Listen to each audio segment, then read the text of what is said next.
Damos entonces por iniciada esta Escuela de Verano de Comunicación, Información Popular y Política. Nuestro primer expositor, bueno, lo tenemos acá, Pablo Jofré, periodista, experto en temas internacionales, es un compañero que ha colaborado en diversos medios, particularmente hoy día su sesión va a ser Asia Occidental Bajo, Atención Palestina, Líbano, Siria, Yemen e Irán. Así es que dejo con ustedes a Pablo Jofré. Muchas gracias.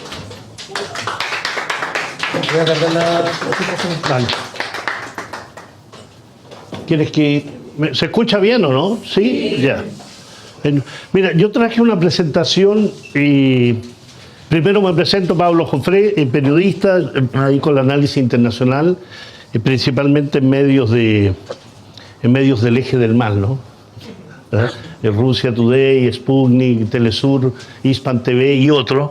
Tengo mis propias redes sociales donde pueden acudir y pueden ver ahí aquellos artículos que escribo y aquellos comentarios que hago desde el punto de vista del análisis internacional. Bueno, agradecer inmensamente la invitación. Primero es fundamental estar presente en todos aquellos eventos, actividades, acontecimientos, reuniones donde se pueda entregar información, se puede entregar un mensaje, se puede entregar información mucho más cercana a lo que acontece y no lo que vemos todos los días en función del control de los medios, que es un elemento presente absolutamente. No hay diferencias editoriales en lo que ustedes pueden ver en la televisión chilena y en el 95% de los medios gráficos, radiales o no. Cualquier cosa que salga en TVN es lo mismo en Chilevisión u otro, con matices muy pequeños. En general es la misma esencia por un elemento central. El control de los medios de información en el mundo son absolutamente claros. El 90% de las líneas editoriales, por ejemplo, agencias informativas, dpa de Alemania, Reuters, la AP de Estados Unidos, Deutsche Welle de Alemania, Le Monde u otros de Francia, France Press de Francia, son líneas editoriales que son repartidas al conjunto del planeta. Por tanto, lo que ustedes leen, por ejemplo, en La Tercera u otros medios o en la radio y refiere a análisis internacional, derivan de esa matriz narrativa. Hay una sola, normal, crónica, permanente. Y aquellos que se salen de esa línea editorial, que malamente les llaman medios alternativos, porque en realidad son medios, no es que sean alternativos. ¿Alternativo a qué? ¿A eso? No, son medios con su línea narrativa, su dinámica. Y se van a encontrar, por ejemplo, si ustedes ingresan a medios como Rusia Today o Hispan TV u otro, van a encontrar una especie de encabezado que dice medio controlado por el Estado de Irán o medio controlado por el Estado ruso. Pero no van a encontrar en la CNN medio controlado por las transnacionales norteamericanas. O no van a encontrar medio controlado por el Estado alemán, como es la Deutsche Welle o la BBC de Londres, que es controlada por el Estado británico. Entonces, en ese plano, más que medio alternativo, más bien son medios en los cuales nosotros tenemos que nutrirnos en función de su propia capacidad, su propio análisis y su propia dinámica. Dicho eso, me invitaron a hablar sobre lo que está aconteciendo en la zona de Asia Occidental. Y yo hablo de Asia Occidental y no de Medio Oriente, porque Medio Oriente es un concepto mucho más europeísta, ¿no? Son conceptos que tienen que ver con la definición de las regiones de parte del mundo occidental. Asia Occidental comprende no solo el levante mediterráneo. ¿Puedo ya utilizar o no? ¿Puedo ver la línea? ¿Sí? ¿Puedo ocupar ya? Me interesa mostrarles ciertos mapas para poder ubicarnos en la región. Hablar de Asia Occidental es hablar, por ejemplo, de Turquía, de Palestina, del Líbano, de Siria, de Jordania, hablar de Irak, hablar de Irán, hablar de Yemen, de Arabia Saudí, es decir, un conjunto de países que conforman Asia Occidental. Asia Occidental es la zona de Asia más al occidente, más cerca del Mediterráneo. Un Asia central que es, por ejemplo, Afganistán. Ahí ya puedo, ¿cierto? Ahí. Y la puedo ir pasando de aquí. Exacto. A través de... ¿Por dónde avanzo? Por esto. Esto. Con esto avanzo. Sí. Ok, perfecto. Ahí, ya. Por ejemplo, el mundo tiene hoy, en este momento, una serie de disputas territoriales, económicas, energética.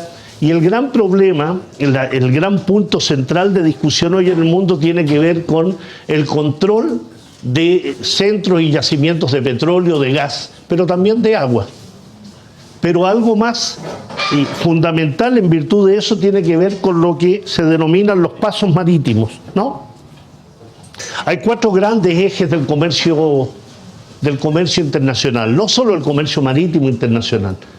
Es decir, aquellos puntos globales en los cuales se realiza el comercio internacional.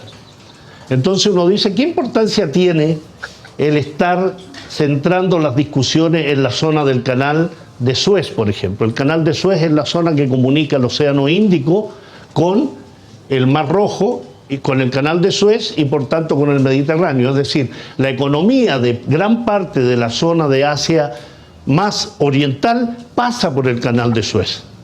Hay otro punto que es el canal de Panamá, que lo habrán escuchado, las intenciones de Donald Trump respecto al dominio del canal de Suez. Él le llama recuperar el canal de Suez. Perdón, el canal de Panamá. Recuperar el canal de Panamá para Estados Unidos es volver a controlar aquello que tuvo en 1914 hasta el Tratado Torrijos-Carter, en que se le devolvió a Panamá aquello que le correspondía, porque está en territorio panameño. El estrecho de Hormuz, que está en la zona del Golfo Pérsico, que es una zona clave, que es una zona que involucra a Irán, que involucra a Arabia Saudí, que involucra a una serie de países, porque ahí circula el 40% del comercio energético mundial.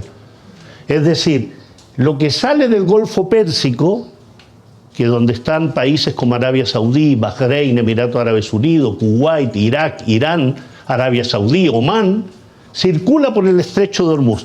Por tanto, el control de ese estrecho es fundamental porque tú puedes detener el comercio energético mundial a partir del control de ese estrecho. Y otro tiene que ver con el estrecho de Malaca, que está en esta zona más oriental, por donde circula el 40% del comercio internacional marítimo de China. Es decir, todo lo que China exporta hacia la zona de África y Europa pasa principalmente por el estrecho de Malaca. Y eso explica los conflictos internacionales que tiene hoy China en el mar territorial de la China, con Corea del Sur, con Taiwán, con Filipinas, con Australia, con Nueva Zelanda, que son países que son aliados de Estados Unidos y principalmente lo que permite es contender contra China en función de temas de esa envergadura. Aquí yo les voy a dejar esta presentación para que puedan analizarla en más profundidad, pero muy rápido, ¿no? Estamos hablando que por el estrecho Malaca pasan 84.000 barcos al año. Estamos hablando de supertanqueros energéticos, pero también de portacontenedores. No estamos hablando de barcos pequeños, sino que barcos que llevan el comercio internacional. El estrecho de Hormuz que yo les mencionaba, ¿no? Y si ustedes se fijan en esta zona, está Irán, está Arabia Saudí, está Qatar, está Emiratos Árabes Unidos, un poco más acá Bahrein, Kuwait, Irak, y esta es una zona donde se concentra gran parte de las reservas de petróleo y de gas del mundo. Venezuela es otro, Rusia es otro, pero aquí se concentra gran parte. Es decir, el 21% del petróleo líquido mundial pasa por esta zona y 1/3 del gas natural pasa por esta zona. El gas es el gran recurso energético hoy. La guerra en Ucrania tiene un elemento fundamental que tiene que ver con el gas. Las discusiones en el mar Báltico con la destrucción de los gasoductos rusos del Nord Stream 1 y 2 tiene que ver con el gas.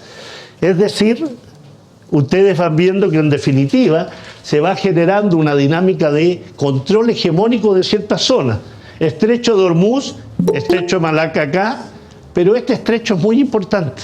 Y para entender la guerra que hay en Yemen hoy día, por ejemplo, hay que entender que aquí existe un estrecho que se llama Bab el-Mandeb, que está en límite con el cuerno africano, el límite con un país que se llama Djibouti. Djibouti es un país africano del cuerno africano, cuya economía depende fundamentalmente del arriendo de bases militares. China, Gran Bretaña, Italia, España, Estados Unidos. Y por ahí circula una cantidad importante de barcos que van por el Mar Rojo y salen al canal de Suez para salir al mar Mediterráneo. Y aquí esta pequeña línea que ustedes ven azul es lo que se llama el Golfo de Aqaba.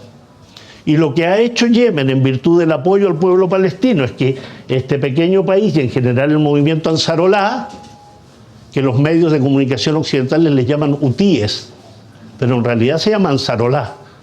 Hutí es el apellido del fundador del movimiento. Por tanto, hay ahí una narrativa también de interés, tratar de asimilarlo a un caudillo y no a un movimiento popular. ¿Ah? Entonces, en ese plano, para mejor nombrar aquello se llama movimiento Ansarolá, que son los seguidores de Alá. Son movimientos religiosos, políticos religiosos, pero fundamentalmente políticos, tienen una base religiosa. Y les digo esto porque en función de lo que allí acontece, se suele establecer en los medios occidentales que aquí se trata de la lucha de la civilización occidental contra el Islam, la civilización contra la barbarie, la luz contra las tinieblas. Entonces le pretenden dar un cariz religioso a algo que no es religioso. ¿Cómo se explica eso? Fácilmente.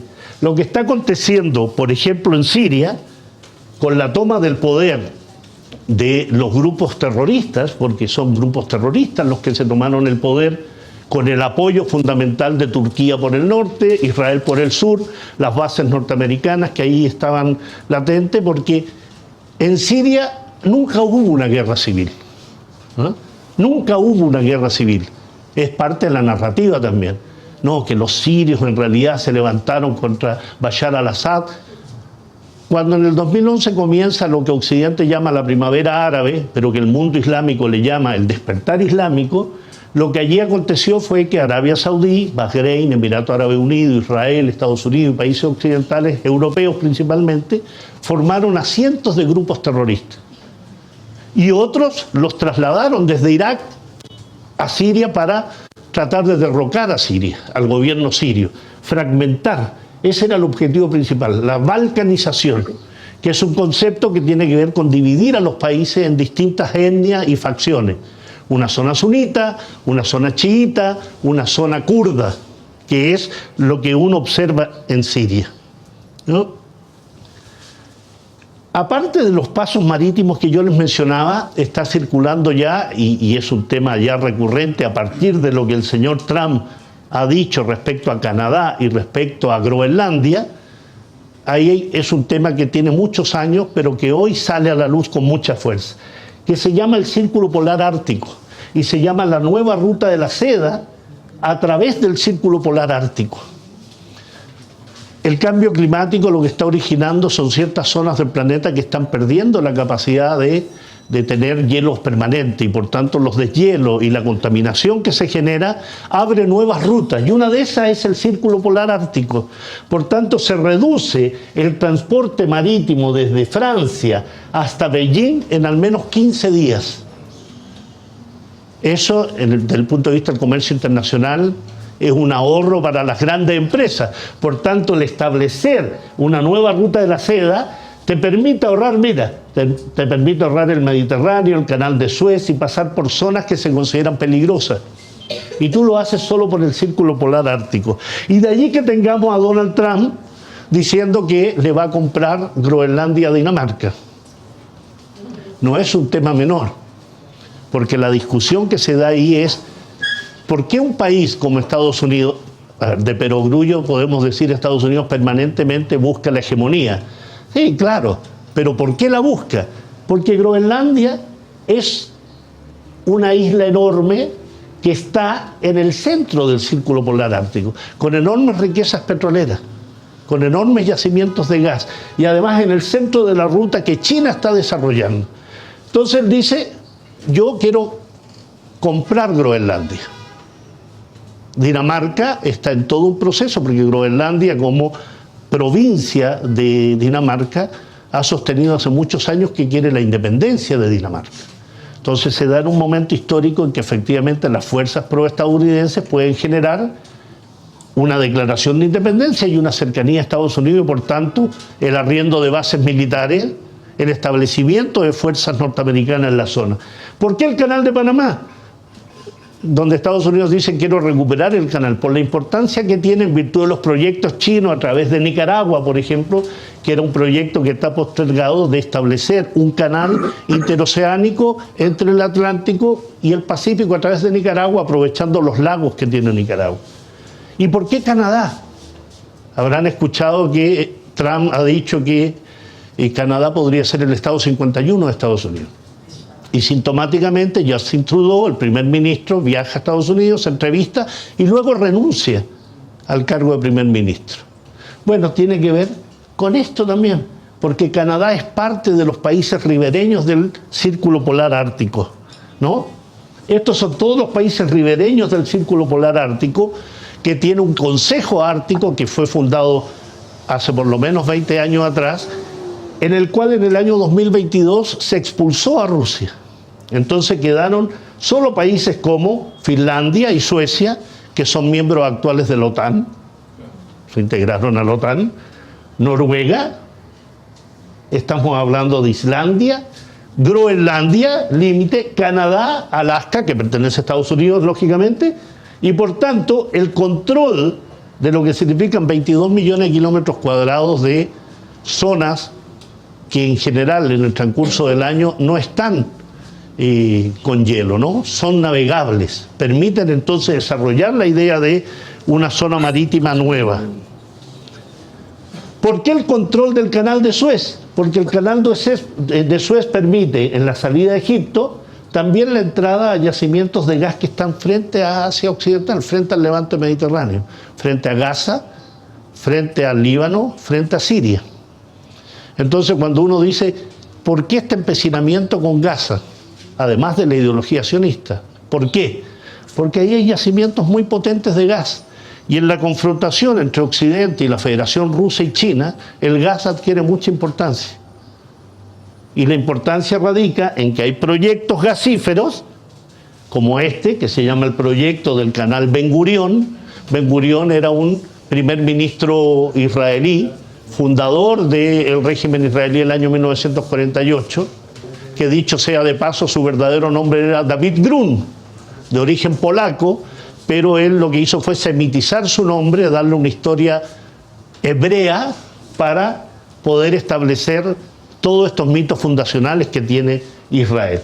Y el canal Ben Gurión saldría desde Eliat. Eliat es un puerto que está en el Golfo de Aqaba, que es el puerto que ha sido bombardeado permanentemente por Yemen. Ustedes habrán escuchado el lanzamiento de misiles por Yemen, principalmente a ese puerto. Y por tanto el comercio marítimo israelí está detenido en función de esos ataques de Ansarollah. Ese canal iría por esta zona, es el plan original, pero además se está hablando de lo que se llama el proyecto Qatar-Siria.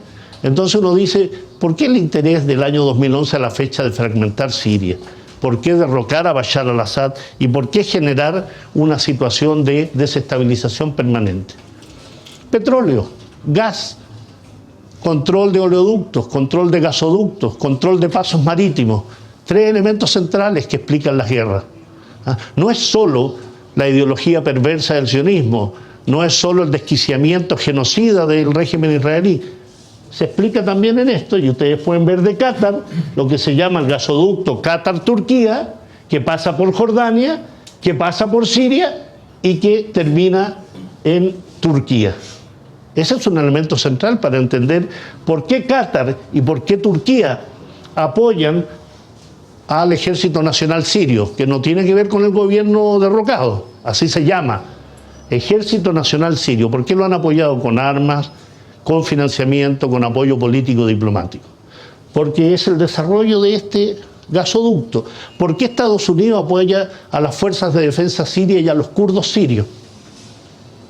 Precisamente porque les permite el control de todos los yacimientos petrolíferos y gasíferos de Siria y a la vez controlar todo lo que significaría el proyecto del gasoducto iraní, que va desde Irán, pasa por Irak y pasaba por Siria. Ahora hay que ver si ese proyecto funciona tomando en cuenta el derrocamiento del gobierno sirio. Es decir, nuevamente, lo que explica la desintegración de Siria no es que Bashar al-Assad no fuera democrático o no representara la democracia representativa occidental. Siria nunca fue un país con democracia representativa occidental. Nunca lo fue. Hafez al-Assad, el padre de Bashar al-Assad, estuvo 30 años. Bashar al-Assad tuvo 20 años. Libia tuvo una monarquía hasta el derrocamiento de la monarquía por parte de Gaddafi. Ahí nunca hubo democracia representativa occidental. Entonces, la justificación, eso de desgarrar vestiduras por la democracia, los derechos humanos, la libertad de las mujeres en estos países donde se les oprime. Resulta que hoy Siria, a través de Harar Tahrir al-Sham, que es HTS, este grupo terrorista, está comandado por un tipo que hasta hace un mes Estados Unidos tenía una orden de recompensa por $10 millones por él, Mohamed al-Golani, que ahora ustedes lo ven con terno y entrevistándose con la canciller de Asuntos Exteriores alemana, la señora Annalena Baerbock, y con el canciller francés. Es decir, aquellos que eran terroristas ayer, hoy son amigos de Occidente. Y eso es una constante, permanente. Entonces, en ese plano hay que entender que lo que hay de fondo en esta situación de Asia Occidental, precisamente, incluyendo Gaza, incluyendo el Líbano, es el control de los yacimientos gasíferos, el control de los gasoductos, el control de los pasos marítimos. Este es el abastecimiento de gas a Europa. Este es un mapa bien interesante porque te das cuenta que todos los caminos conducen a Rusia. ¿Ah? Todo sale de Rusia. En general, Europa en un 60% se abastecía de gas ruso. A través del norte, en el mar Báltico, Nord Stream 1, Nord Stream 2, a través de Ucrania. Recién, a partir del 1 de enero de este año, se cortó el suministro de gas ruso a través de Ucrania. Es decir, durante 3 años de guerra nunca se detuvo.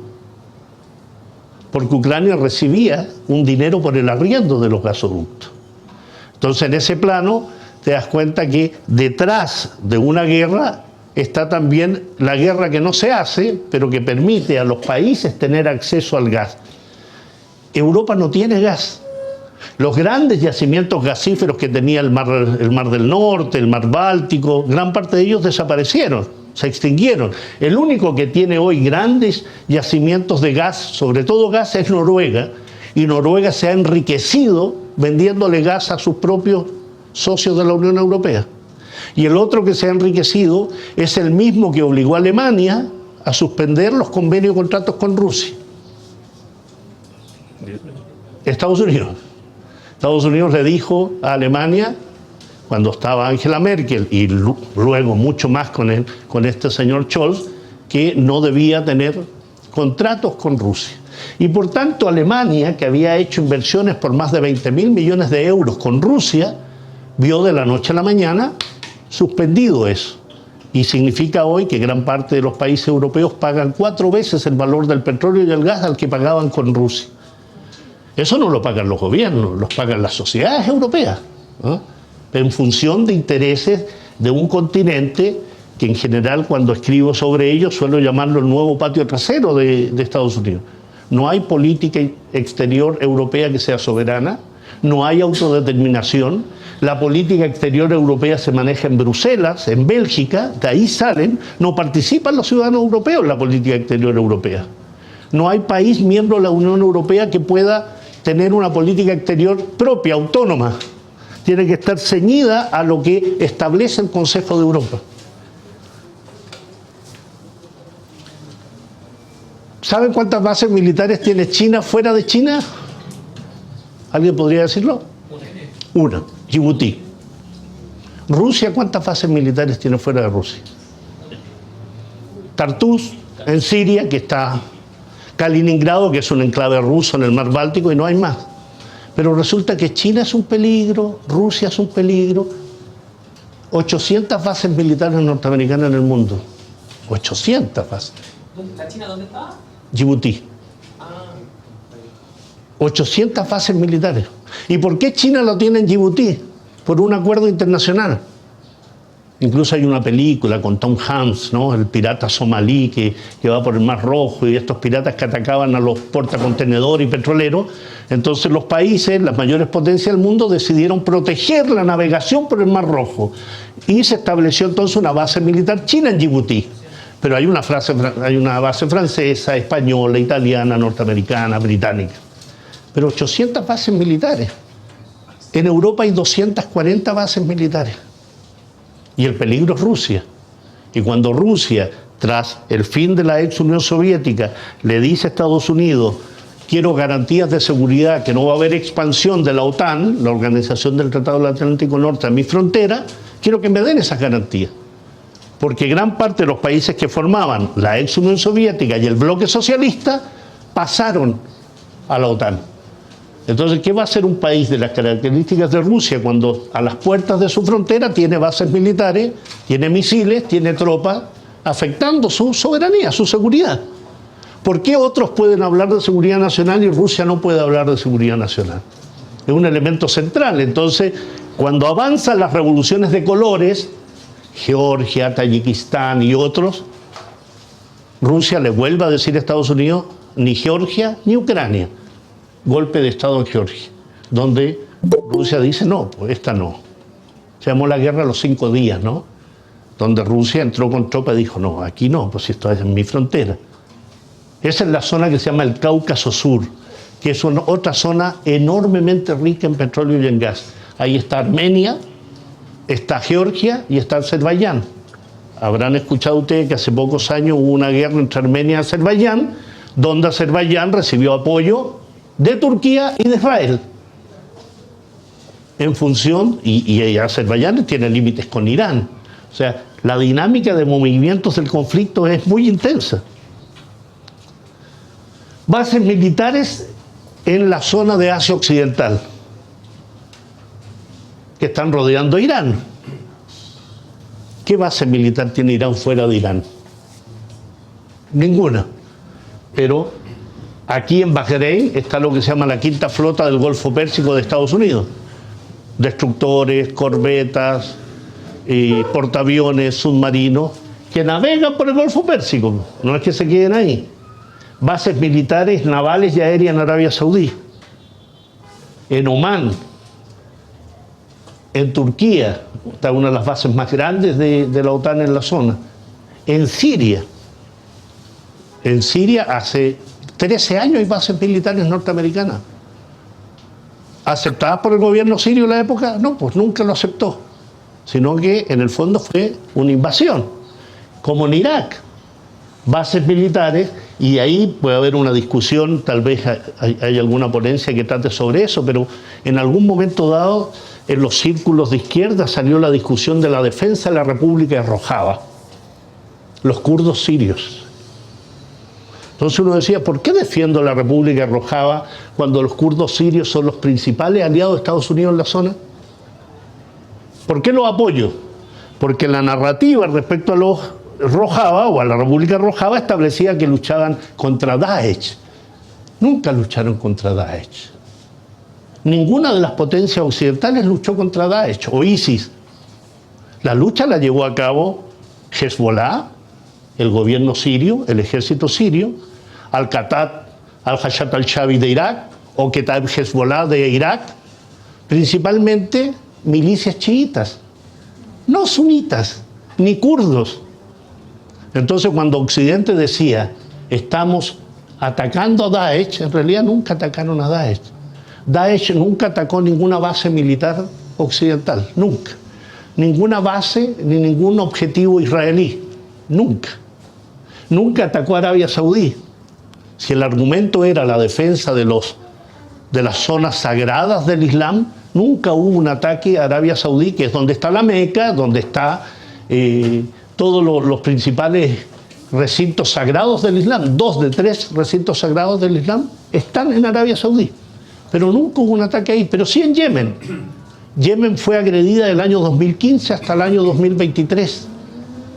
¿Por quién? Por Arabia Saudí, por Emiratos Árabes Unidos, por Bahrein y por Marruecos, que está por allá, ¿no? Es decir, la monarquía marroquí, miles de kilómetros, para dar en definitiva el apoyo a lo que significa un proceso de agresión contra los países que efectivamente estaban luchando contra el terrorismo. Los que formaron a los grupos terroristas, Al-Qaeda, Daesh, ISIL, Fatah al-Sham o Frente al-Nusra después, actual HTS, su origen está en Al-Qaeda, está en el Frente al-Nusra. Entonces hay ahí una situación de necesidad. Yo les ponía ahí la desinformación y la manipulación, es lo que generalmente tenemos en la narrativa de la política internacional. Y hay medios que podemos acudir, hay muchos. Yo ponía ahí uno, esto tiene ya 4 o 5 años, pero podemos ir agregando más y podemos ir agregando el trabajo que hacen ustedes. Pero si usted quiere saber la documentación, los discursos que da Hezbollah, acuda a Hezbollah, no acuda a la tercera. Es básico, ¿no? Si usted quiere saber lo que pasa en Irán, acuda a Hispan TV, a Press TV, Islam Oriente, una serie, y va a tener los discursos de los líderes iraníes y va a saber otra información. Contrástela por último. ¿Ah? Contrástela, que le sirva para contrastar. RT, Sputnik, que uno no los podría calificar de pro-islámico a Russia Today, pero por lo menos tiene información mucho más fidedigna y más clara, ¿no? Y ahí entramos en específico a la situación en el levante mediterráneo, en Palestina precisamente. Y para entender lo que pasa en Palestina hoy, en Siria, en el Líbano, hay que remontarse, yo diría, a 3 elementos centrales. Uno que se llama el Acuerdo Sykes-Picot, en la segunda década del siglo XX, en la cual Francia y Gran Bretaña se reparten los restos del Imperio Otomano. Pero miren qué interesante, se lo reparten antes de la caída del Imperio Otomano. Es decir, se llega a acuerdos para cuando caiga el Imperio Otomano. ¿Ah? Oye, va a caer, no sé, va a caer el gobierno ruso, entonces, ¿quién se va a quedar con la zona oriental, la zona occidental? Eso hicieron, Sykes-Picot, y dividieron en 2 zonas, la zona A y B, donde la zona A estaba controlada por Francia y la zona B por Gran Bretaña. 1916. El Imperio Otomano cae en 1918, en la Primera Guerra Mundial, pero ya se estaban dividiendo eso. Y otro que se llama la Declaración Balfour, que ustedes la deben haber escuchado múltiples veces.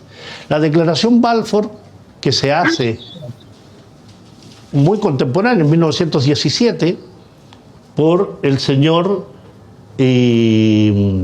Lord Balfour, es un funcionario de la monarquía británica de la época, que le envía una carta al señor Rothschild, que hasta el día de hoy pueden escuchar a los Rothschild.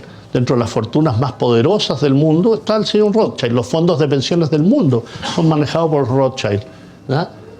De origen alemán, francés, están repartidos en las grandes monarquías europeas. Y donde le escribe una carta que en esencia le dice que el gobierno de Su Majestad, de Gran Bretaña, vería con buenos ojos la instalación de un hogar nacional judío en tierras palestinas. Primero, una promesa, buenos ojos, en una tierra que no era de Gran Bretaña. Segundo, que tenía un pueblo que se llama el pueblo palestino. Y se lo promete a sionistas europeos.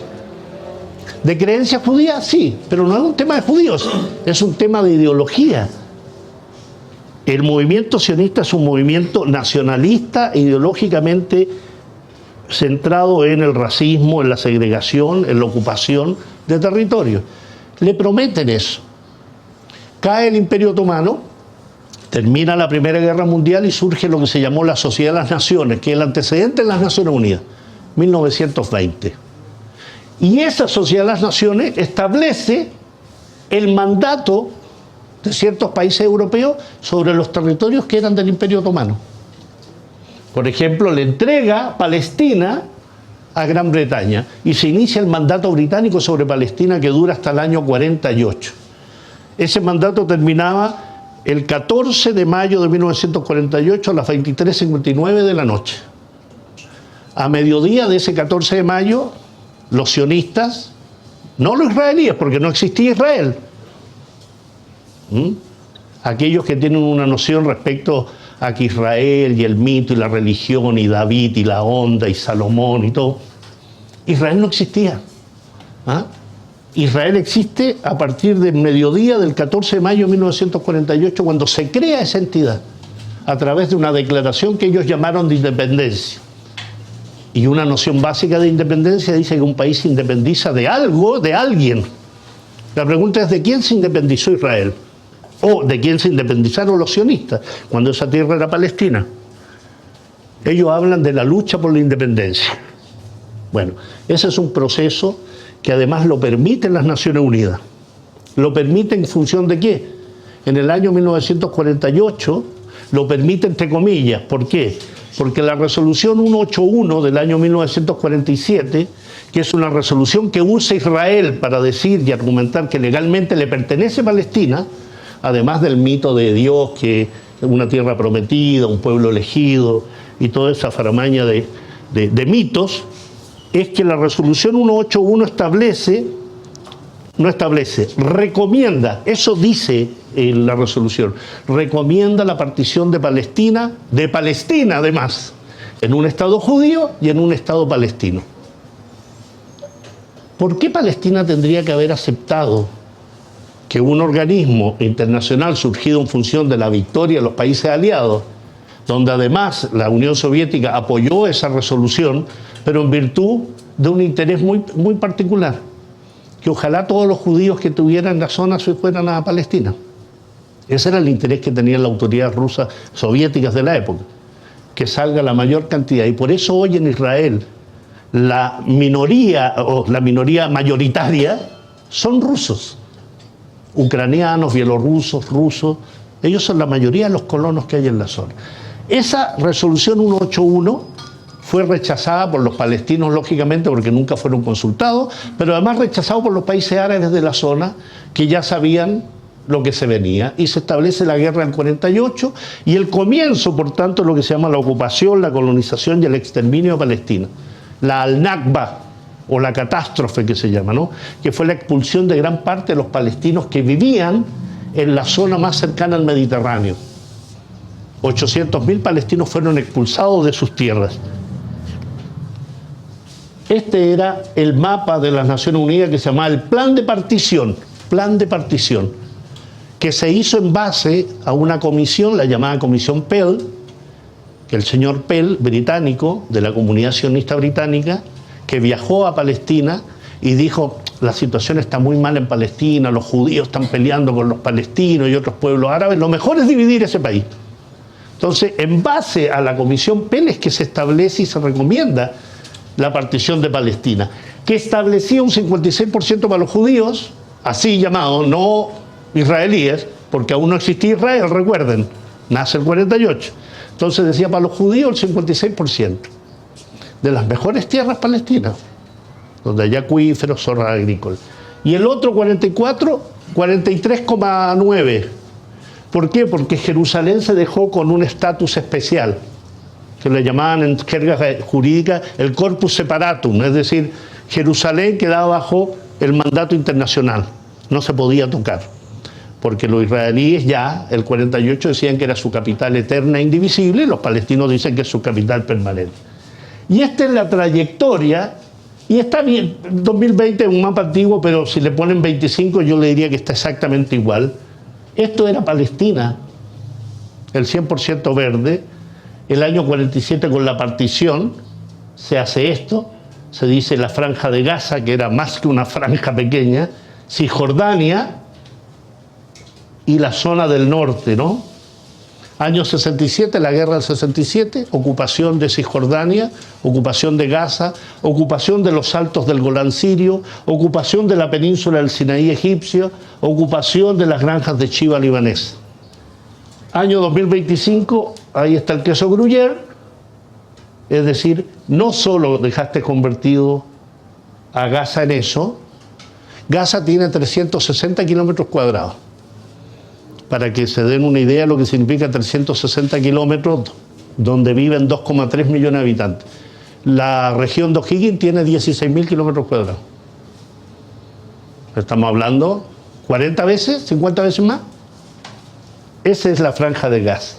Y Cisjordania, que tiene como 5.000 kilómetros cuadrados, que viven otros 4 millones de palestinos, y que ha sido desmembrada Porque dentro de Cisjordania, que se supone que es territorio palestino, habitan 700.000 colonos sionistas, que están metidos en las principales ciudades, en Nablus, en Hebrón, en Tulkaren, en Jerusalén, rodean esas ciudades. Entonces, cuando hablan hipócritamente y dicen, no, hay que trabajar por los dos estados, es mentira.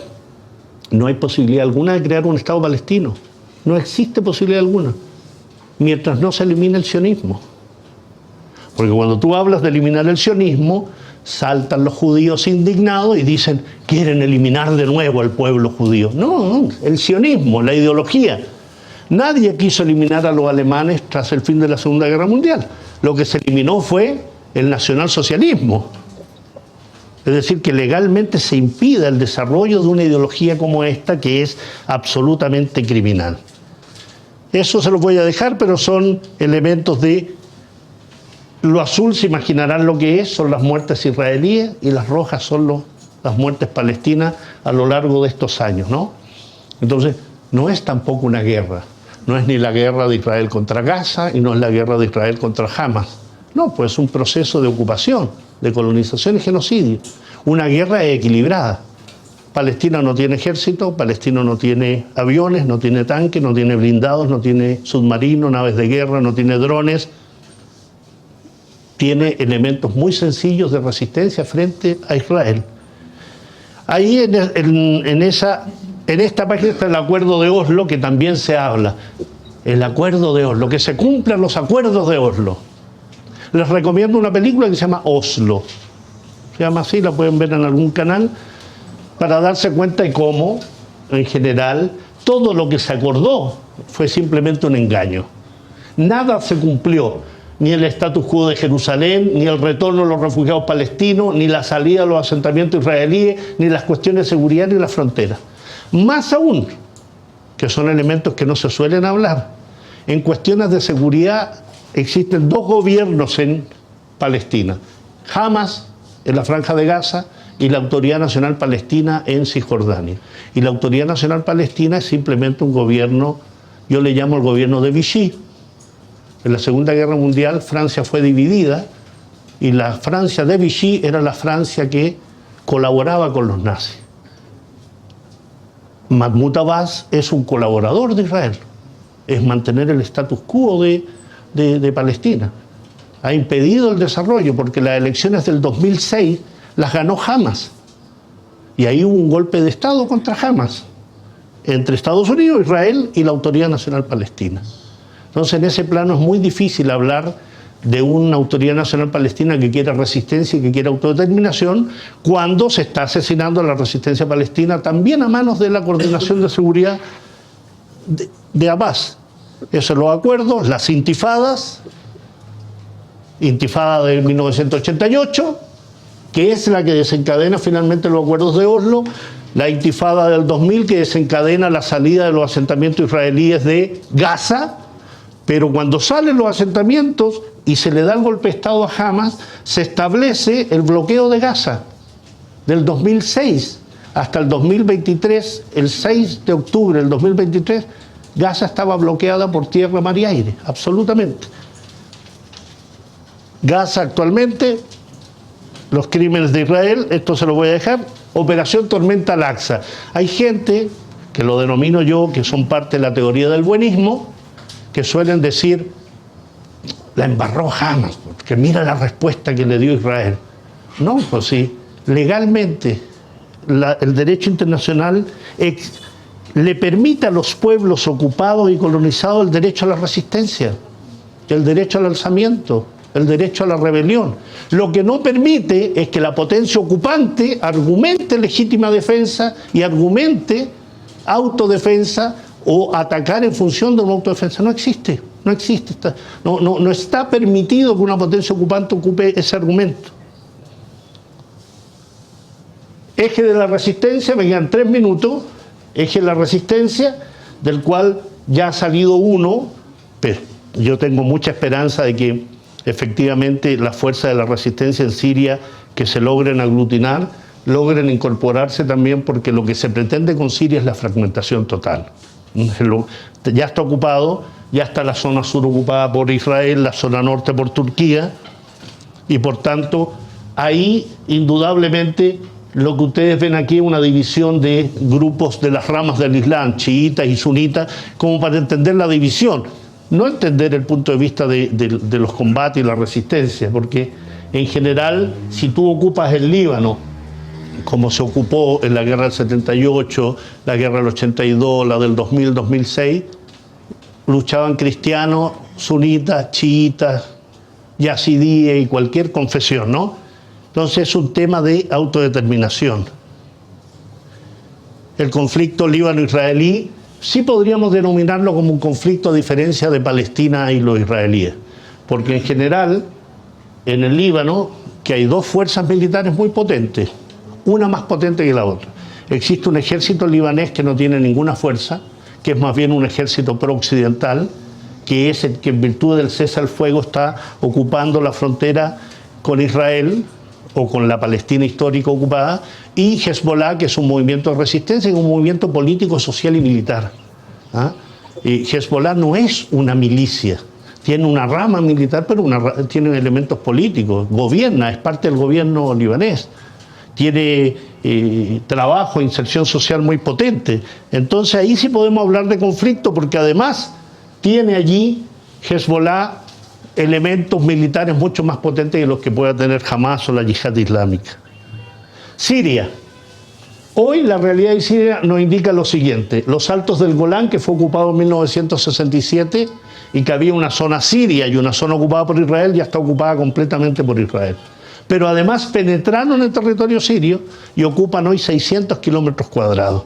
Y además Turquía en el norte, en esta zona, está ocupando el territorio sirio y que apoya, por tanto, a las fuerzas de defensa, al Ejército Nacional Sirio, porque es un Ejército Nacional Sirio que lo que menos que tiene es sirio.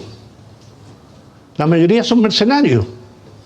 Y ese Ejército Nacional Sirio es el que combate a los kurdos sirios, que a su vez son enemigos de los turcos, porque los turcos tienen como enemigo el PKK, que es los kurdos turcos, que representan el 20% de la población. Y hacia acá están los turcos iraquíes, que también son aliados de Estados Unidos. Entonces uno podría decir, oye, hay una majamama terrible ahí. Claro, pero cuando vas despejando, te vas dando cuenta de que los intereses principales están acá. Y lo que yo mando más bien son a mis marionetas. El Ejército Nacional Sirio, la Fuerza de Defensa Siria, a los kurdos iraquíes que tienen su capital y tienen autonomía otorgada en la época de Saddam Hussein. Pero esa zona donde están los kurdos iraquíes es la zona más rica en petróleo de Irak. Entonces, nuevamente, el control petrolero. Y aquí viene interesante esa foto, aquí, el ministro de Exteriores francés, la ministra de Exteriores alemana, Partido Verde, por supuesto, progre, ¿no? Ahí con este señor que miren, bien vestido, de terno, pero ese señor era ese. Mohamed al-Golani, que era su nombre de guerra, que el señor se llama Ahmed el-Sharraf. Ese es su nombre verdadero. Entonces ya no se pide 10 millones de dólares y ya HTS ha sido sacado del listado de grupos terroristas. Mira, Occidente ya lo considera un amigo, un aliado. Y estos son los frentes, para terminar, los frentes abiertos que tiene hoy Israel. Saquemos hoy Siria, que yo les digo muy pronto seguramente van a empezar los acontecimientos ahí. Se acaba el cese al fuego con el Líbano y por tanto ahí va a haber un incremento en la situación, pero está en Irak, está el Hezbollah, está el Hayat al-Shabi, está... Esto indudablemente es un mapa ilustrativo, pero es un mapa español y por eso le ponen el régimen de los ayatolás.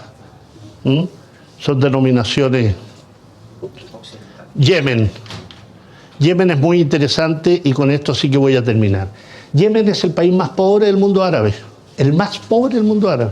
Y recordarán que Yemen estaba dividido en Yemen del norte y Yemen del sur hasta el año 91. Una zona apoyada por los soviéticos y una zona occidental. El año 91, cuando cae el mundo socialista, cuando cae la Unión Soviética, se unifica Yemen. y comienza un largo ciclo de conflicto civil. Largo, que dura hasta el año 2005, cuando surge el movimiento Ansarolá, que dice: esta zona está oprimida por toda la parte occidental de Yemen, que es principalmente el mundo chiita o yazidíes de Yemen, y por tanto lo que necesitamos es lograr defendernos. ¿Y de qué manera nos defendemos? Creamos un movimiento que se llama Ansarolá, principalmente chiita, que recibe apoyo de Irán. Año 2011 se genera lo que llamaron el despertar islámico, la primavera árabe, y comienza por tanto el enfrentamiento en estas dos zonas. Pero además en 2015 viene el ataque a Arabia Saudí y se queda el acabose. Yemen tiene más de 200.000 muertos en este momento, epidemia de cólera en algunos momentos. Es el país más pobre del mundo árabe y sin embargo el movimiento Ansarolá es capaz de hacer lo que está haciendo con respecto a Israel. Objetivo en defensa del pueblo palestino. Esas son zonas que están ahí, son los países que apoyaron el ataque a Yemen. Qatar, Bahrein, Kuwait, Turquía, Jordania, Egipto, Marruecos, la monarquía marroquí. Ustedes habrán escuchado que fue un grupo parlamentario Marruecos a trabajar en el Congreso futuro, ¿no? La presidenta de la Cámara de Diputados, la señora Cariola, ubicado ahí en la Testera, en una ciudad ocupada del pueblo saharaui, en Yala. O sea, ignorancia o interés. Yo creo que hay dos cosas, ignorancia e interés. Marruecos es el principal patrocinador en fondos para políticos chilenos. Osvaldo Andrade, exdiputado socialista, cónsul honorario de Marruecos en Rancagua. Roberto León, exdiputado demócrata cristiano, uno de los principales lobistas de Marruecos en Chile. La Fundación África-América Latina, financiada por Marruecos. Congreso Futuro, financiado para realizarse en Marruecos, no sé, Guido Girardi. Entonces se mueve mucha plata. Y por el lado sionista, indudablemente, pues, el exdiputado Gabriel Silver, sionista, creyente judío, pareja de Loreto Carvajal, senadora PPD, el principal lobista de Israel en Chile, un personaje que se llama Daniel Farkas, Gabriel Saliasnik, abogado de la Plaza, uno de los abogados más importantes de Chile, sionista, ex defensor de Menem, ex defensor de Fujimori, ex defensor de Spiniak. Ese es el tipo de personajes que se mueven en función del apoyo a este tipo de regímenes. Pero los culpables de lo que pasa en el mundo no es Israel, no es Estados Unidos, no es Gran Bretaña, no es Alemania. Alemania le otorga el 30% de todas las armas que tiene Israel. El 30%. Entonces, ¿quién apoya a quién en elementos de genocidio, en elementos de masacre, de ocupación? Por eso es importante ir al fondo de lo que acontece. ¿Quién se ha disculpado con el pueblo palestino, acá desde Chile, por ejemplo? La periodista Mirna Schindler, por ejemplo, diciendo los 40 niños degollados el 7 de octubre del 2023. Narrativa sionista permanente, violaciones, mutilados, degollados. ¿Dónde están las pruebas? Nunca hubo pruebas. La propia CNN tuvo que declarar que esa era información entregada por el ejército israelí. Permanentemente. Entonces estamos ceñidos a una narrativa hegemónica. Y es importante estar no solo informados, sino que profundizar de dónde viene lo que hablamos, de dónde viene lo que discutimos. Y termino ya finalmente diciendo, ojo, no, esto no es un tema de judíos contra musulmanes, es un tema de sionismo contra el mundo libre. En segundo lugar, no es un tema de semitas. No es un tema de semitas, porque dicen, si tú criticas a Israel eres antisemita y eres antijudío. No, lo único semita aquí en todo esto es el pueblo palestino. ¿Cómo van a ser semitas ucranianos, bielorrusos, moldavos, chilenos? Hay 20.000 chilenos en los territorios palestinos ocupados. Gabriel Colodro, Hernán López, los Agosín y otros que participan. Hay soldados chilenos, Gabriel Salinas Diomi y su hermano Lior Salinas Diomi, alabados por combatir contra los palestinos. ¿Qué hace el Ministerio de Defensa? ¿Qué hacen los parlamentarios chilenos? Porque están combatiendo a favor de una potencia ocupante acusada de crímenes de guerra. Entonces hay muchos elementos que como ciudadanos deberíamos exigir, pero en general nos quedamos más bien en la maldición, en la denuncia, o aquellos que dicen no me gusta ver estas imágenes porque me causan mucha pena. La pena te paraliza, te detiene. Lo que hay que hacer es movilizarse. Eso.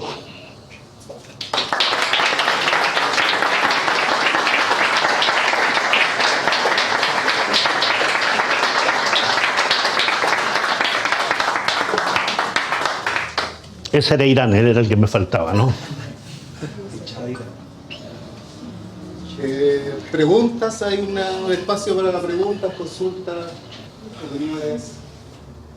Gente buena.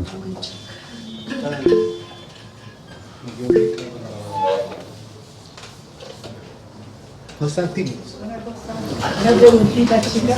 Dijiste que ibas a compartir este material con nosotros, ¿de qué manera? Sí, pero me arrepentí ahora. No, se lo voy a dejar acá a los compañeros. Y ustedes lo reparten de ellos, ¿no? Sí. Sí. Sí, se vende, vale 2 lucas la PPT. Parece que desde los compañeros que están afuera. Pues, Como esta es Mirta. una información muy gruesa, ¿no es cierto? ¿Dónde nosotros podríamos, a través suyo, o donde usted nos indicara, poder ir informándonos de forma más lenta y más detallada todo lo que usted expuso hoy día? Bibliografía. bueno, los medios, ahora, en general, libros hay muchísimos, pero si usted quiere estar actualizada en las noticias, yo les dejé ahí una cantidad de canales que están ahí, que son canales no solo televisivos, sino que son portales donde hay artículos, donde hay reportajes, donde hay documentales, ¿verdad? Es muy completo, no es solo el título, ¿no? Por ejemplo, si usted visita el canal Hispan TV, es un canal que tiene documentales, que tiene reportajes, transmite las 24 horas del día y transmite en castellano. Todos esos canales que le mostré, sirios, libaneses, palestinos, son en castellano, además. Russia Today transmite en castellano. O sea, no está el argumento de que no sé ruso, ¿para qué si está en castellano? Y de libros hay montones. Hay un autor que se llama Pablo Jofré, que acaba de sacar su último libro. Yo tengo varios libros de Palestina, ¿no? Ahí lo puede encontrar, Palestina, crónica de la ocupación, sionismo, la ideología extermina, donde transito por la historia. Tengo un libro sobre el pueblo saharaui, que lo pueden ver, creo que está en la red, se llama La dignidad vive en el Sáhara. Los saharauis, ¿usted sabe quiénes son los saharauis? Sí, leído. Son el único pueblo árabe que habla castellano, por ejemplo. Están ocupados por Marruecos del año 1975. Eran una colonia española y España los traicionó. No solo los traicionó la España post-Franco. Había un primer ministro que le decían Felipito, Felipe González, socialista él, ¿no? Que llegó al Sáhara y le dijo al pueblo saharaui: no los abandonaremos jamás. Y después se convirtió en el principal lobista de Marruecos ante la Unión Europea. Marruecos le regaló una mansión ahí en Tánger, en Marruecos. Entonces, esas historias son múltiples, se viven permanentemente con los pueblos, ¿no?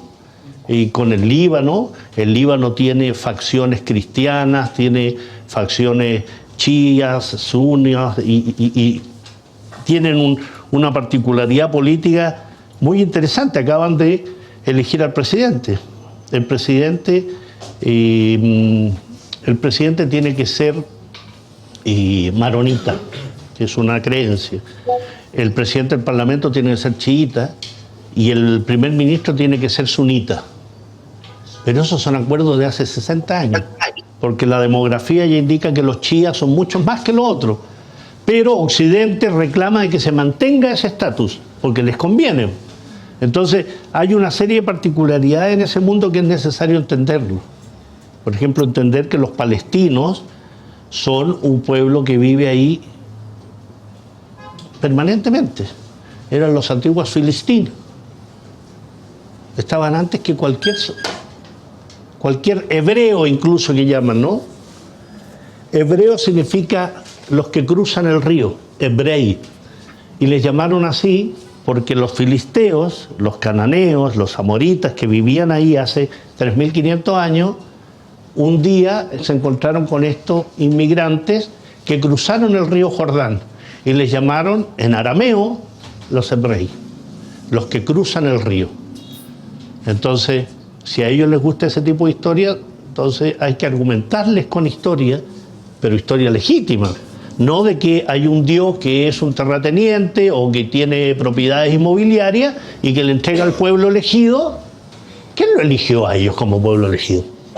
¿Por qué los cristianos evangélicos principalmente? Yo tengo respeto absoluto por las creencias. Yo no soy creyente, pero si usted es evangélico, cosa suya. Si quiere ser atea, que sea atea. Pero ¿cómo es posible que los evangélicos y los cristianos evangelistas sean un principal soporte del sionismo? Cristianos sionistas norteamericanos, cristianos sionistas brasileños, o que aquí salgan a marchar. Yo vivo aquí en Plaza de Italia, ¿no? Hay ciertos días del mundo evangélico donde salen con sus banderas, pero salen con bandera israelí. Yo diría que hay una paradoja ahí, porque ahí aplican, a pesar de que Nietzsche era uno de los más destacados ateos de su siglo, ¿cierto? Aplican lo que Nietzsche dijo, es más importante la interpretación que el hecho. Por lo tanto, tergiversan mucho lo que ellos mismos dicen que defienden. Pero es una interpretación absolutamente errada, aunque lo defiendan. ¿Sabe por qué? Porque los judíos, la Torá, el Talmud y sus libros sagrados hablan de los goyim. ¿Quiénes son los goyim? Los no judíos.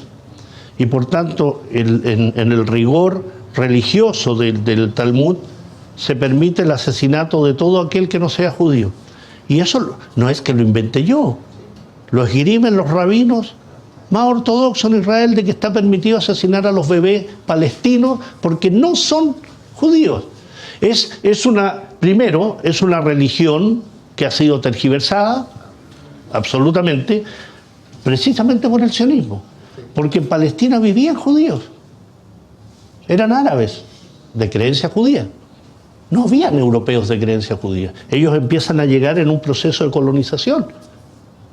En el año 1933, la Federación Sionista Alemana, con los pocos meses que llevaba el Tercer Reich, y un personaje que ustedes deben conocer, Adolf Eichmann, quien fue secuestrado en Argentina, un jerarca nazi, lo juzgaron en Jerusalén y lo colgaron, se firmó un convenio que se llama Acuerdo Habará.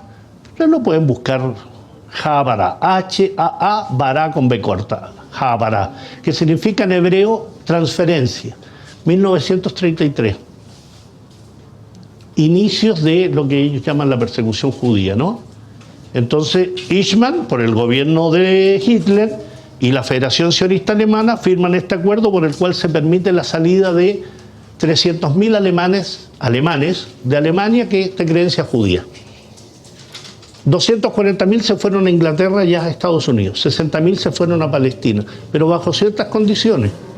Las propiedades y todos sus bienes quedaban en poder del Estado alemán. Tenían que pagar 100.000 marcos de la época. Y además todo lo que hicieran en tierras palestinas tenía que ser con maquinaria alemana. No salieron los pobres de Alemania, salieron las mayores riquezas de Alemania. Entonces, ahí también hay un elemento que ellos ocultan, Acuerdo Habará. Sí, bueno, primero felicitarlo y agradecer por una presentación súper completa. Mientras más, digamos, uno sabe de estos conflictos, como que al final igual genera un poco de desánimo, cosas de la humanidad. Entonces mi pregunta, teniendo en cuenta todo lo que tú sabes, ¿cuál sería el aspecto, crees tú, que podemos rescatar de todos estos conflictos, todo este menjunje que tenemos, para poder organizar también nuestra lucha? Porque acá tenemos problemas también. O sea, nos ocupamos de los problemas de allá o los problemas de acá. Es que son problemas cercanos. Y estos temas, por ejemplo, yo rescato la mirada que tú haces con respecto a la hegemonía comunicacional de los medios de comunicación. Para mí lo que pasa no es el tema de religión ni nada, es el capital. Es el comportamiento, ni siquiera los estados hoy día no existen, están al servicio del capital, del mismo capitalismo. Entonces, ¿qué podemos rescatar nosotros, ¿ya?, para utilizarlo y generar, digamos, una conciencia? Porque estamos totalmente despolitizados, no nos importa, ni siquiera nos importan los pobres de acá, que nos van a importar los niños asesinados allá. Entonces, ¿qué podemos usar de todo esto? Yo te diría todo, porque hay un concepto esencial y que lo mencioné varias veces: resistencia. Y hablar de resistencia no es teoría. Hablar de resistencia es lo que hace el pueblo palestino, lo que hace el pueblo del Líbano, lo que hace el pueblo saharaui, lo que hacen los pueblos que luchan contra determinadas opresiones. Tenemos un vecino que es un peligro público número uno, aparte del gobierno que podamos tener. Pero como estamos hablando del concepto de sionismo y el mundo, hay un personaje que se llama Javier Milei. Ese personaje es un personaje sionista. ¿Está instalando un poco el modelo liberal extremo en Latinoamérica? Absolutamente, y está siendo apoyado por Estados Unidos, por las potencias occidentales y por el sionismo. No solo porque vaya a instalar una base militar en el sur, en la Patagonia, no solo porque tiene las mejores relaciones con el sionismo, no solo porque viajó a Israel, no solo porque él está a un paso de ser judío, como dice él, ¿no? Le falta solo la prueba de sangre, sino porque es un elemento desestabilizador como Jair Bolsonaro. O sea, tú tienes razón, el capital, y lo que te mencioné todo al principio tiene que ver con el capital, pues. Los oleoductos, gasoductos, el control, las transnacionales, el 90% de las pensiones del mundo son manejadas por capitales sionistas. ¿Y en Chile cuáles son los que se relacionan? ¿Qué capitales son los que son? Porque eso es lo que nos falta, identificarlos para saber contra quién tenemos que luchar. Gran parte, pues. Si los fondos de inversión en Chile te están relacionados con los fondos de inversión, Goldman Sachs, están con los Rothschild, cualquiera de ellos, con lo que tomes. BlackRock, por ejemplo, que tanto se habla en Ucrania. BlackRock es un pulpo que tiene múltiples ramas. En la salud, las grandes transnacionales de sanitarias se han instalado en Chile, farmacéuticas, las que tú quieras. Entonces, no son luchas separadas. Entender eso como lucha separada es un tema errado. Están muy unidos. La muerte de esos niños palestinos y de los libaneses cualquiera no es una muerte ajena a nosotros, hasta por un concepto, llámalo filosófico, idealista, pero estamos hablando de humanidad. Humanidad, cómo aceptar el asesinato de miles de niños. Tú sabes que se habla de 45.000 niños, 45.000 muertos, asesinados. Bueno, hay una revista que se llama Revista Médica Británica The Lancet, que no es pro-palestina, es británica, muy aceptada por los cuerpos científicos del mundo, que dice, hace 3 meses sacó un artículo que dice que la cantidad de muertos en Gaza, no estoy hablando de los miles de muertos en Cisjordania, en Gaza se elevan sobre los 186.000. Eso representa en la población de Gaza el 8%. ¿Qué significa el 8%? Porque puede parecer una cuestión vacía, fría. Chile tiene 20 millones de habitantes. El 8% significa que 1,6 millones de chilenos habrían muerto si fuese el caso. O 28 millones de norteamericanos.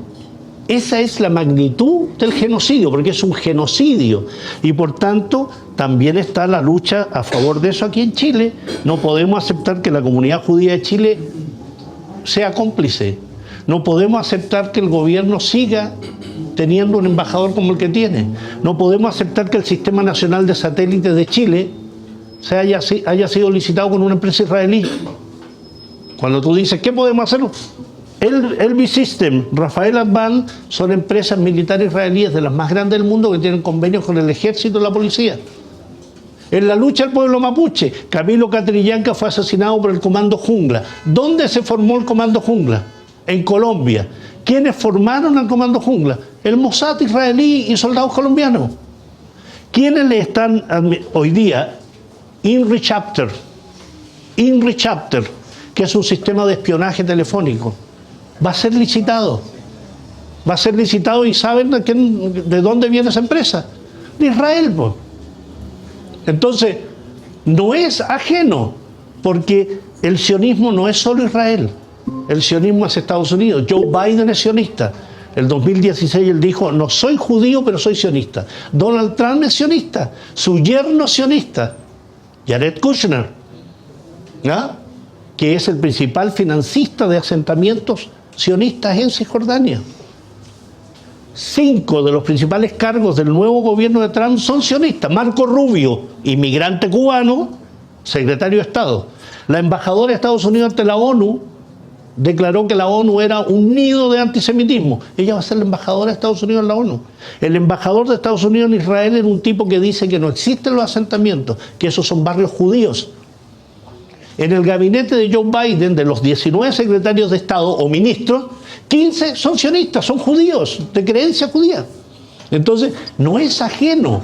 Aquí en Chile tenemos a Chilevisión, que es un canal que pertenece a Paramount Global. Paramount Global es un canal sionista que además tiene Telefe en la Argentina. DirecTV en Chile es un canal de capitales argentinos sionistas y tienen una red de noticias que se llama D-News. Ustedes ven D-News y lo que ven es alabanzas a Israel.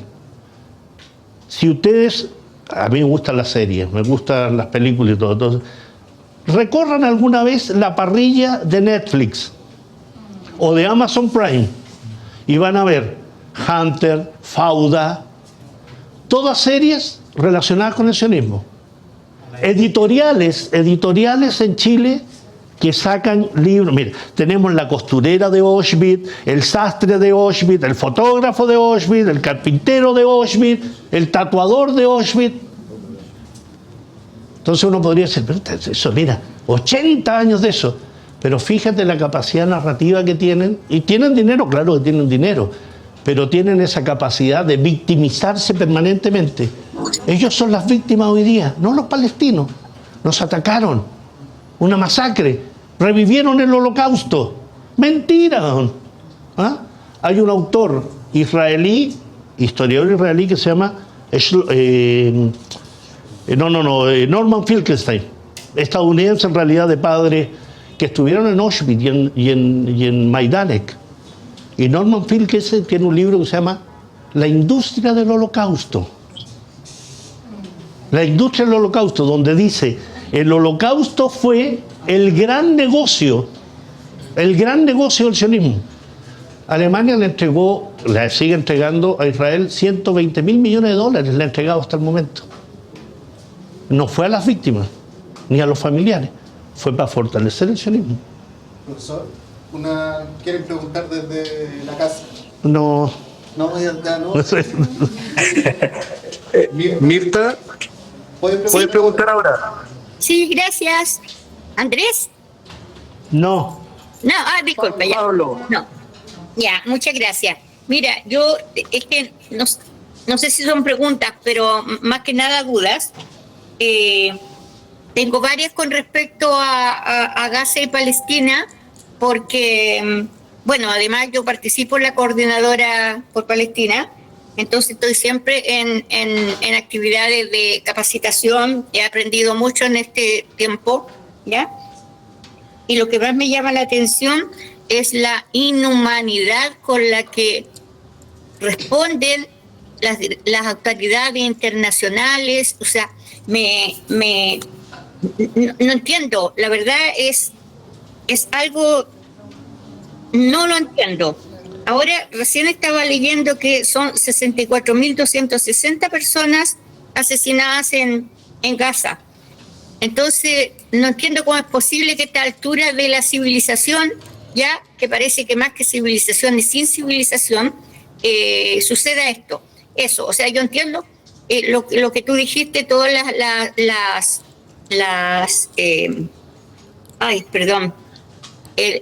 los motivos económicos ya que están detrás, pero la verdad es que nada justifica eso.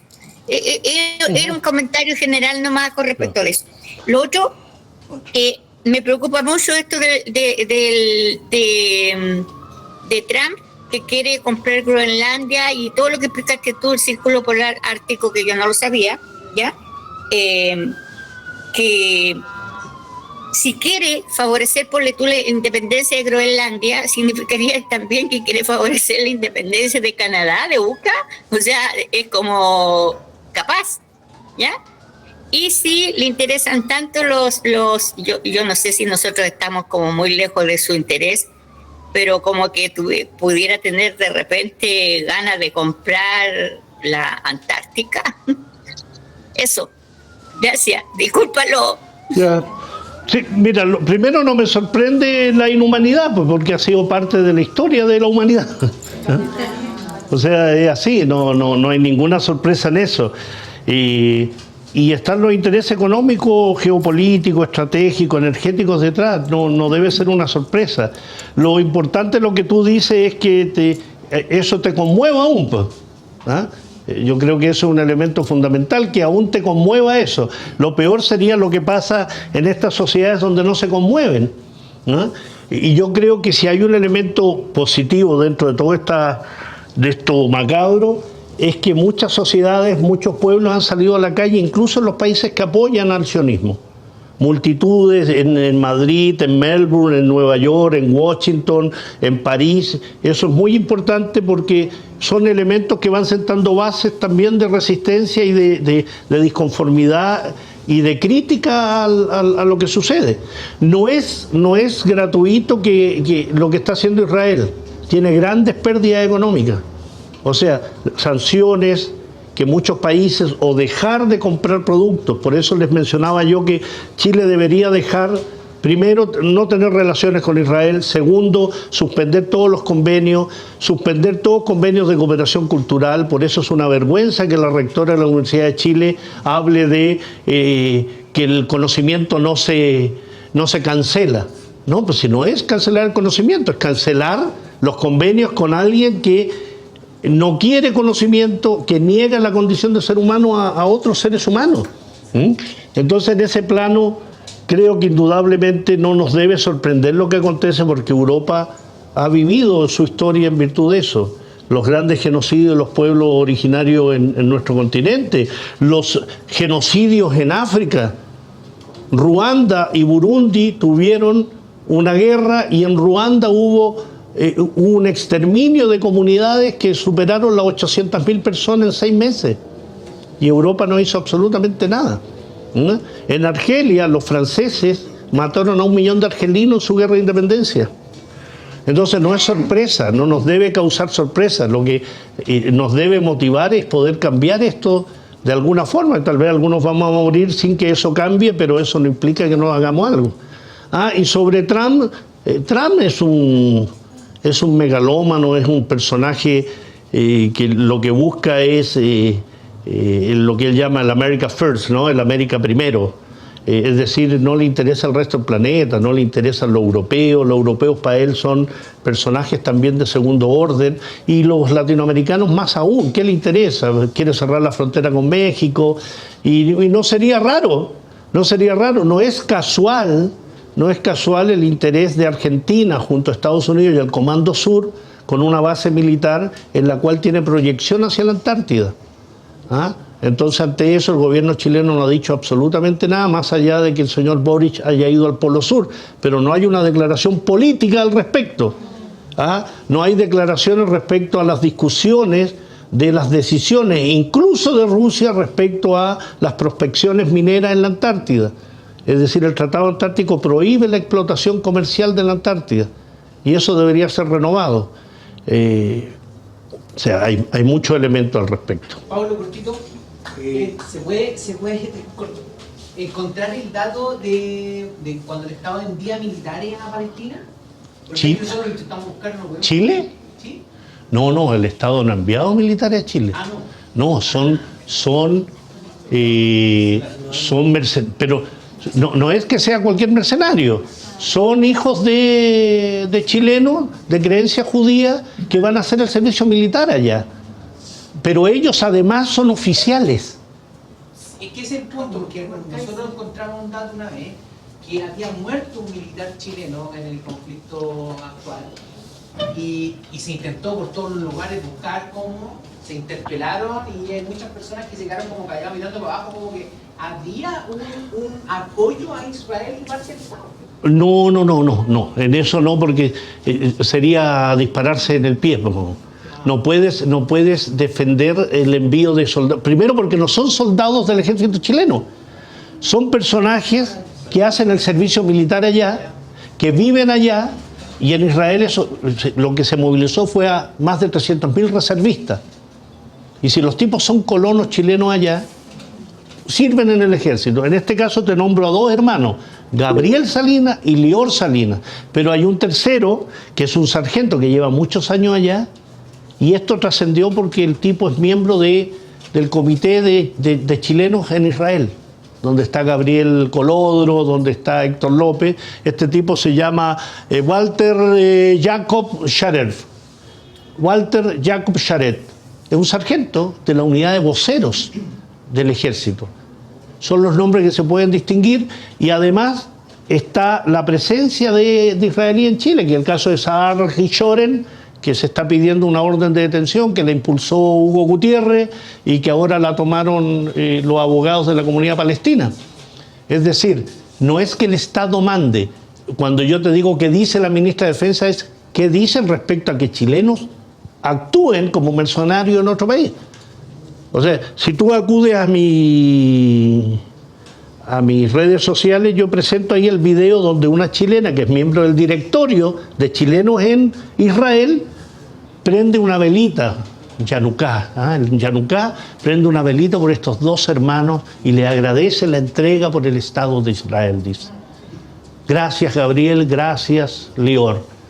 Entonces, además, Israel prohibió cualquier publicación de sus soldados que pudiesen ser identificados, que es lo que pasó con este personaje, Sahar Hishoren, que publicó fotos ahí en Aysén, gozando las vacaciones. Entonces dijeron, este es del batallón 749 y está requerido por genocidio. Uno que se escapó de Argentina, que estaba requerido por la Fiscalía Argentina, que se escapó. Otro que estaba en Brasil. Entonces, por eso te digo, hay elementos positivos donde efectivamente estos personajes no pueden estar tranquilos en ningún lado. Netanyahu tiene una orden de detención y Yoav Galán, el ex ministro de Guerra, también tiene una detención. Bezalel Smotrich, el ministro de Asentamientos, tenía un acto en París y no fue. Y no fue porque los europeos están obligados por el Estatuto de Roma a detener y cumplir las determinaciones de la Corte Penal Internacional, aunque no les guste. Tienen que hacerlo porque uno de los mandatos de la Unión Europea es firmar el Estatuto de Roma. Y si tú lo firmas, tienes que cumplir lo que dice la Corte Penal Internacional. Entonces son elementos importantes, pequeños pero importantes, que no puedan estar tranquilos en ningún lado. Pero esos son casos extremos porque los soldados israelíes tienen un convenio en distintos territorios, sobre todo en la Antártica, que vienen a vacacionar, le dan plata. Pero eso es lo que yo te decía. Sahar Hishoren es un soldado israelí que estaba en Aysén y que fue identificado como miembro del batallón 749 por una fundación que se llama Fundación, que es de una pequeñita, Hani Aduja, creo que es el nombre, que fue asesinada, una niña de 6 años de edad, que fue absolutamente masacrada por un tanque israelí con más de 64 disparos. Y esa fundación se creó en función de esta niña, y esa fundación se dedica en el mundo a perseguir a los personajes. Entonces, serán casos aislados, pero son importantes, porque eso no existía, ahora existe. Y eso es importante de dar a conocer, de denunciar permanentemente. ¿Verdad? Oye, disculpa, a mí, la verdad que como fue con esto, a mí se me quedó una pregunta en relación.